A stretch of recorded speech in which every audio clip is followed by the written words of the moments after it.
Hey yo, What's up? there's a lot of motherfuckers out here with a style similar to mine nowadays, you know what I mean? They trying to they infiltrated the camp and now they want to take the style and claim it for their owns, you know? That's how you feel? But I'ma blow them up, cause it's just like whatever, you know what I'm saying? It's too strategical and mathematical. I rotate so fast that I appear invisible. I keep it chemical, but never subliminal. The force centrifugal and spiritual. You got static, get grounded, cause I've mastered electrical. Mostly mental, but don't sleep on the physical. Ignorance, God, I'm chattering. One even said I was a son to him. Still my LP is fatter than his or yours. Took a 2-year pause. Now that I'm back on the set, my foes drop like hose drawers in a brothel. Only dealing with what's logical. Applied science left MCs penetrable. The leader stroke is apocalyptic. Hostile like Arabics in Israel with automatics. And if you want it, the monks can make it hectic. Set it off. Fire burn up Jack Frost and Santa Claus. Whatever you want to do, make it clever. Whatever, whatever, whatever, whatever. Into all y'all dudes, whatever. Bound to blow up, but never disintegrating. The ultimate MC equation. Ferromagnetic. Ask my pops, it's genetic. That's why I'm a weed head and not an alcoholic. Call it whatever you want to call it. Devils just know that it's some form of arithmetic. Hieroglyphic, cause you can picture this shit. The state of hip-hop today is like hookers in politics. Got MCing locked down like a convict. Blowing up opposition as I maneuver through it. And to make sure it's overstood, I stick around, popular like crime in ghetto neighborhoods. Rock my crown like Shaka did. Hold it down, fuck your mind up like Joe Jackson kids. Check it out, so whatever you want to do, make it clever. Whatever, whatever, whatever, whatever. I gotta do my thing, I represent. Into all y'all dudes, whatever. I gotta do my thing, I represent. Into all y'all dudes, whatever. I gotta do my thing, I represent. Into all y'all dudes, whatever. Into all y'all dudes, whatever. Fire, flames, heat up the competition. Spontaneous combustion, like the Pope's religion. The style of MCing is paganism. Your rhymes make no sense, just like a Roman Christian. But your niggas soup you up like Lipton. The Guangzhou of underground MCing strikes again. The snake bites again, but I'm immune to the poisonous venom. Ask the devil, he knows I'm dangerous. Freak on the mic, but not sexual. Call me unalike, cause my rhymes are never homo. Make you sad, like when Cher left Sonny Bono. Fire burn, Giuliani, Pataki, and Cuomo. Whatever you want to do, make it clever. Whatever, whatever, whatever, whatever. I gotta do my thing, I represent. Into all y'all dudes, whatever. The nation of Islam is seeking to develop economic independence. Under the leadership of the Honorable Elijah Muhammad, the nation is further along than any other group of African Americans in their attitude toward and pursuit of self-sufficiency.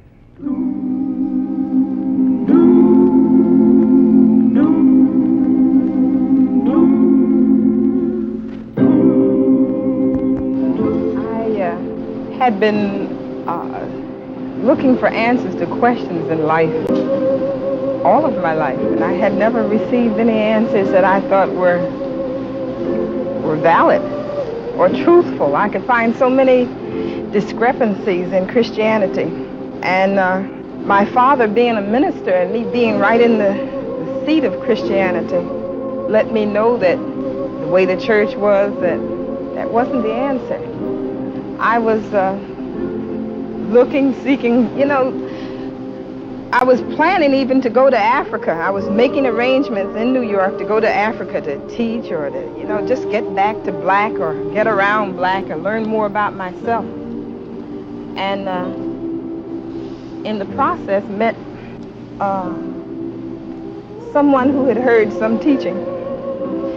And the things that he was saying were so different. I'd never heard them before. And so I, almost begged, take me to hear what you heard. I want to hear from myself. So I went to Muhammad's Mosque in New York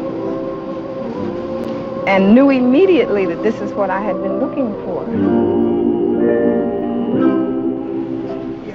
Thank you very much. Good afternoon. Good afternoon, sir. Purchase this week's edition of Muhammad Speaks newspaper is the most informative newspaper ever printed. Here you are, my brother. Stick your paper in there. It's only 15 cents, brother. One small nickel and a dime for your own. Pardon me, brother. You had an edition of Muhammad Speaks newspaper? Muhammad Speaks. I got that one, baby. Give me a quarter or something, brother. Assalamu alaikum. Well, ladies, Muhammad Speaks newspaper, my brother. Here's this week's edition, real fast. Muhammad Speaks, good brother. Here's the black paper for every black man, woman, and child. The brothers on the street selling their newspapers are the most obvious form of Muslim economic activity, but certainly not the only one. Their interests are on many levels, and in almost every black community there is a mosque and some form of Muslim establishment.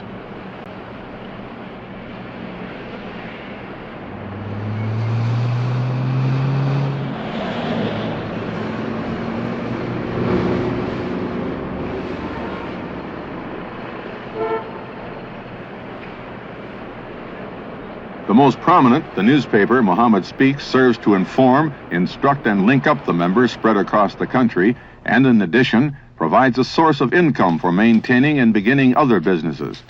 At the recently acquired headquarters in Chicago, newspaper editor John Woodford describes the focus of the first weekly national black paper. We focus on all news affecting black people whom we consider to be every people in the so-called third world.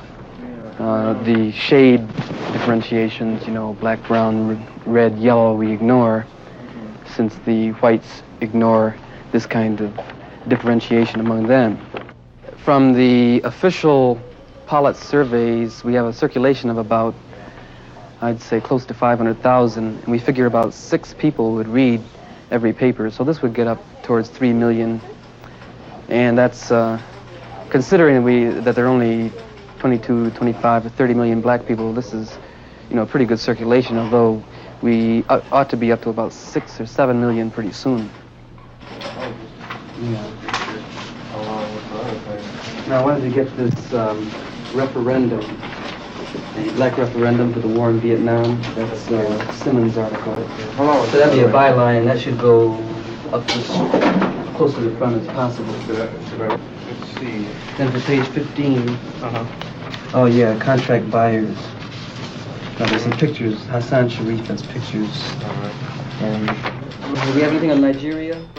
When people can't disprove the fact that we print the truth about certain matters, they usually tend to try to dismiss what we say by saying it's a bunch of religious fanatics taking positions out of dogma and so forth.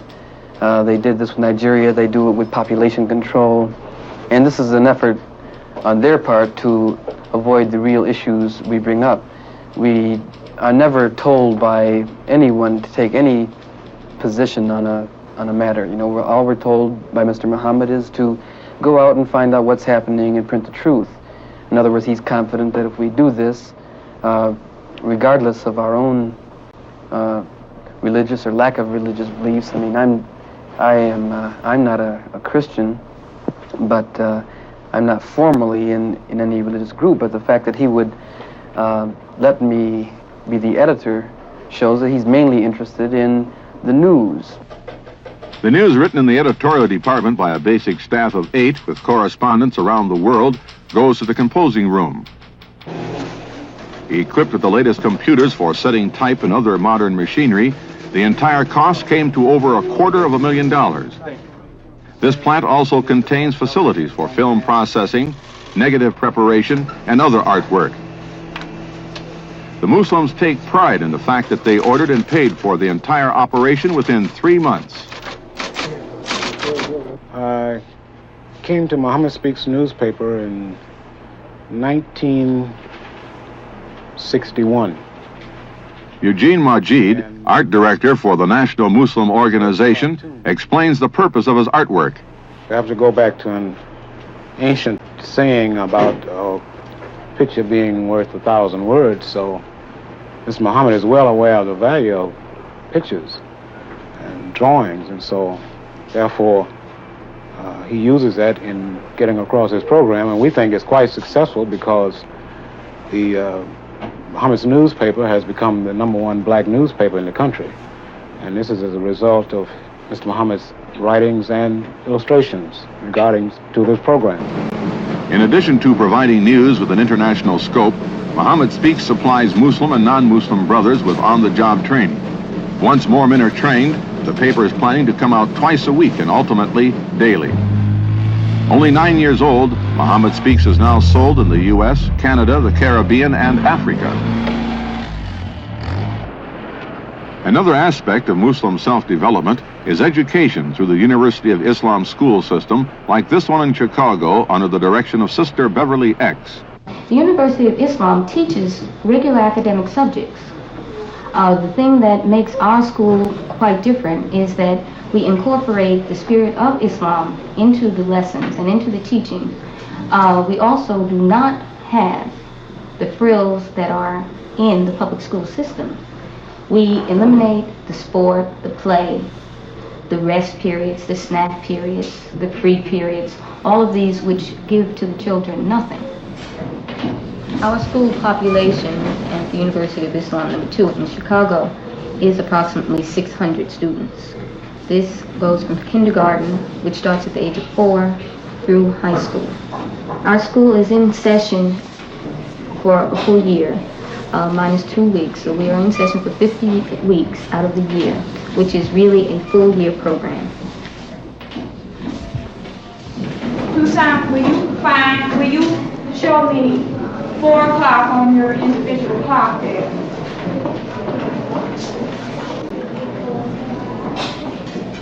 And the rest of you, show me that you can tell when it's 4 o'clock also. Okay, then, so if we would move our little hand to 8. Now, what is the hour? 8 o'clock. It's 8 o'clock. Tucson, can you tell me what time it is now? School starts in the morning for the brothers at 8 o'clock, and they start their school day with a religion session in Islam. There is a separate education for the sisters. They are taught the same academic subjects, but they do go to school after the brothers are dismissed. They go to school from 11:30 to 2:30. One of the things that I would like to say is that of the black teachers that are complaining so strongly about improper education and lack of quality education in the white man's schools, they are the ones that are doing the teaching. The black teachers are the ones that are doing the teaching, and that they should take it as a responsibility upon themselves to make sure that the black children get the best education. If they can't do it, we know that the University of Islam can. National Secretary John Ali. Well, it is a desire and plan of Mr. Muhammad to make us completely self-sufficient, like other people are. Because the only way you can be independent, you have to be self-sufficient. As he says in good language that we all can understand, we have to take our stomachs out of the white man's kitchen. And so this is one of the significant things about Mr. Muhammad followers. We support ourselves. I mean, in the black community, there are very few or nothing that's supported by the black community. Because we have not been trained to support ourselves. We support every other activities of ourselves. But the followers of Mr. Muhammad, we have supported ourselves, and that's why we're able to maintain our own private schools. We have our own farms. We have our own newspaper plant. We have our own bakeries and other things, because we do these things ourselves.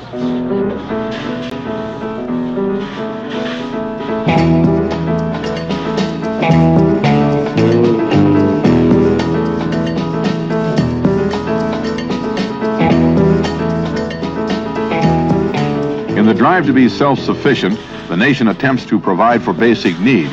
Their supermarket chain encourages the black community to buy their food supply there, especially Muslim products that come from Muslim farms, like beef, bread, fruit, and vegetables.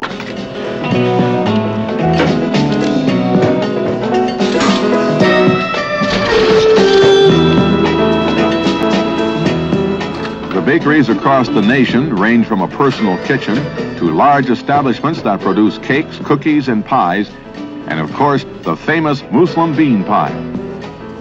Again, both Muslim and non-Muslim brothers and sisters are employed.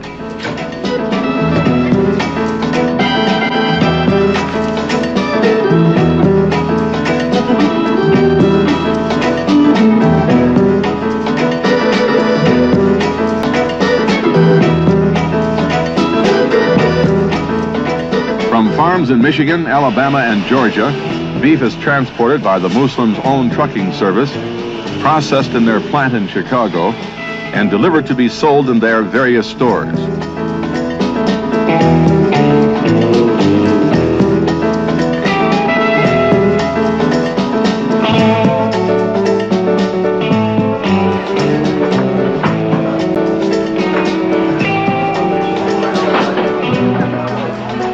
Some of the food grown on their farms go to Muslim restaurants like the Salam restaurant in Chicago, which has two parts, an elegant, peaceful dining room and a coffee shop next door.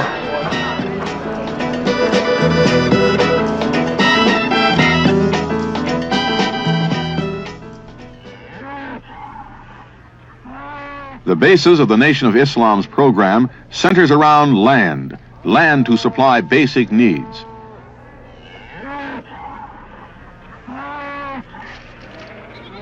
Three hours from Chicago in Cassopolis, Michigan, is a typical Muslim farm operation managed by Brother Cornelius X. Williams.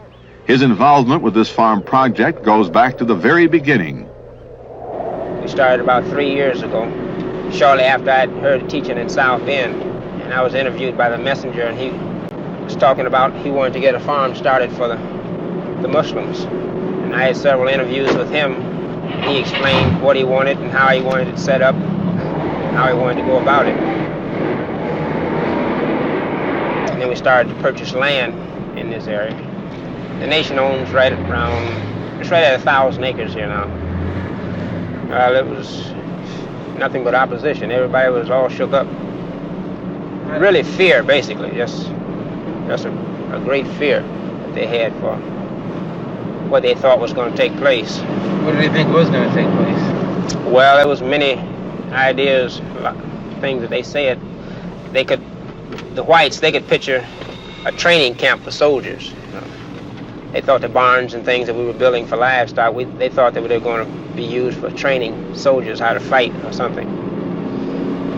And the Negroes, they really didn't know what was going on. They were just listening to the white people. The long, cold winter does not stop work on the farm. There are cows to be milked, lambs to be fed, and eggs to be collected daily from over 23,000 hens, and stored fruit to be shipped. An 18-hour day is not unusual. Well, right now things are coming along real well. We have several things that we intend to do yet that will kind of cut down on this labor problem. It's always a problem with getting qualified help. Everybody wants to work, but basically people don't really know how to farm the way farming is done today. See? Sure, I've always worked hard, but it's good to know that what you're working for now is going to someday accomplish something, or has a real meaning. I mean, it's nothing that you guess about. This is something positive. See? It's just like we might leave here going to Chicago. We can all take different routes, but we all wind up in Chicago. And this is basically where the so-called Negroes are today. I mean, they have their own little things, different organizations, but they're all leading the same place.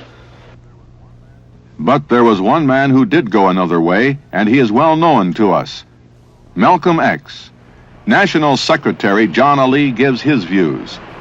Many people now are racing Malcolm X as a revered man, but he was good when he was with Honorable Elijah Muhammad, like all the rest of us. And then he broke away from the Honorable Elijah Muhammad because of his loss of power as being set down as a minister. And he broke off, and then he took up with the same people that he'd been talking about who'd been enslaving the black man, which was the white man. And so he was an enemy to them because Malcolm had been teaching about the white man. He didn't love them any more than he loved them before he went with them. But it was only because of his fall from power, and this has been the downfall of black people throughout history, where we become envy and jealous of one another. Mr. Muhammad was not jealous of Malcolm. Malcolm was a student of Mr. Muhammad. And because of Mr. Muhammad, Malcolm became Malcolm. And he was converted in prison. And even in his book, if you read his book, he acknowledges that everything that he learned from Mr. Muhammad, except for the last chapter that he wrote when he broke away from Mr. Muhammad, because he wrote the book while he was with Mr. Muhammad. My pleasure to be in the home of the Honorable Elijah Muhammad, leader of the Nation of Islam, Muslims in America. Mr. Muhammad, I have a series of questions I'd like to ask you concerning the Nation of Islam, about the Muslims in America. And I'd like to start off by asking, I think, to once again to reinforce the many things that we've heard about the Muslims, precisely when the Muslim started in America, who started the Muslim movement in America, and how long ago has it been? We started in 1931. Actually, we are not the organizers of Islam. It was God himself in the person of Master Farad Muhammad, to whom praises is due, of whom the Bible and Holy Quran predicted.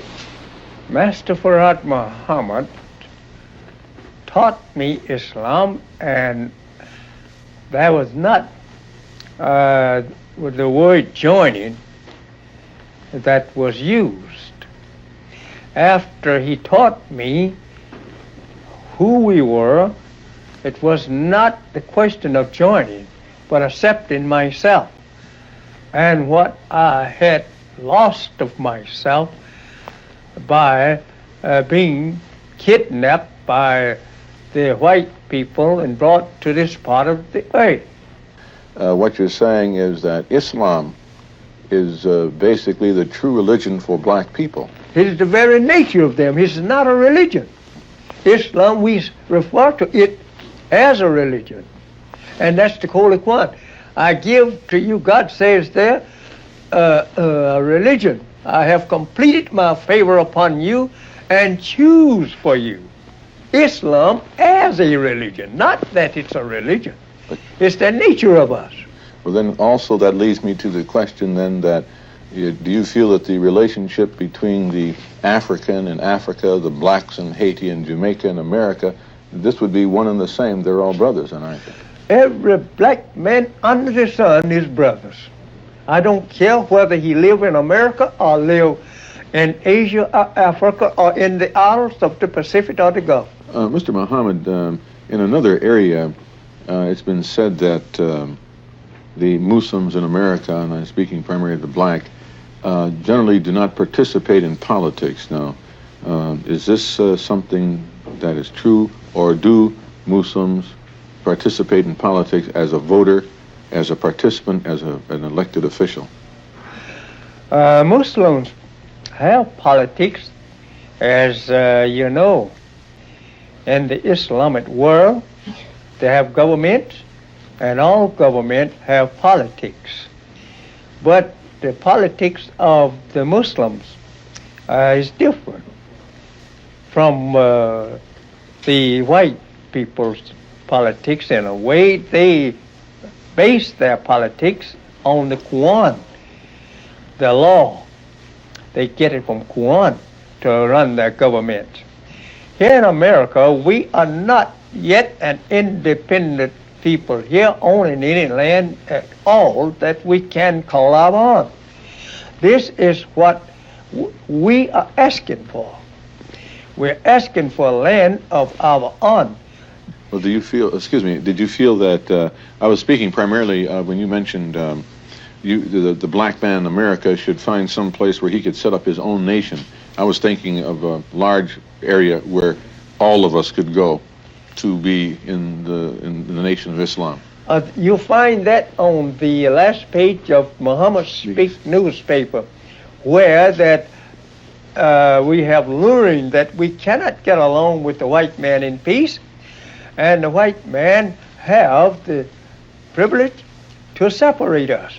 But instead, the more we want to be separated from him, the more he wants to gobble us up. And you excuse the word gobble, but the more he wants to swallow us up in his power. He don't want the black man out of his sight. He's afraid of you going to yourself. But this is the only way he could exist. Now, because this days of separation has come divinely. To the black men and women who follow the teachings of the Honorable Elijah Muhammad, the Nation of Islam is a way of life. To them, It is the nation of common sense. Mr. Muhammad speaks me in favor. Take Muhammad speak. Thank you for that. Muhammad speaks. Here you are, my brother. Purchase this week's edition. Muhammad speaks newspaper. Get a hold of yours today. It's yours today, brother. Muhammad speaks.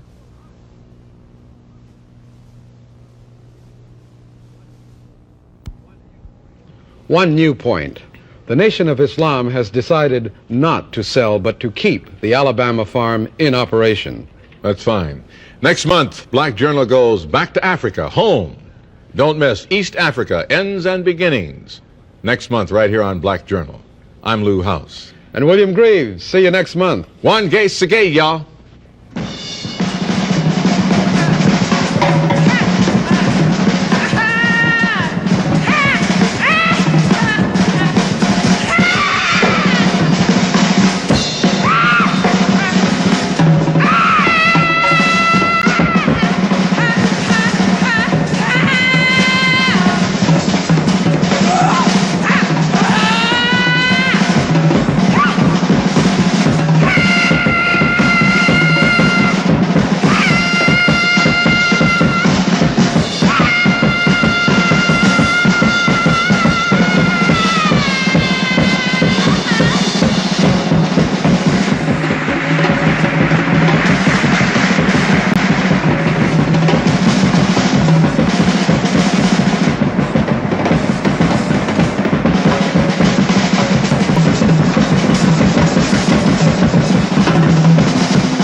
This is NET, the Public Television Network.